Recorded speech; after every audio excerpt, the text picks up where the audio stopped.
আমার পক্ষ থেকে কৃতজ্ঞতা জানাচ্ছি।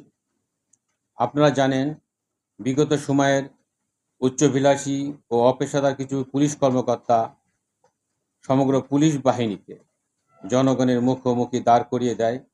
এর ফলে ছাত্র জনতার আন্দোলন, গণঅভ্যুত্থান এবং বিগত সরকারের পতনকে ঘিরে সংঘর্ষ সহিংসতায় পুলিশের মনোবল ভেঙে পড়ে। এ ধরনের ভয়াবহ বিপর্যয়ের সম্মুখীন পুলিশ বাহিনী ইতিপূর্বে কখনো।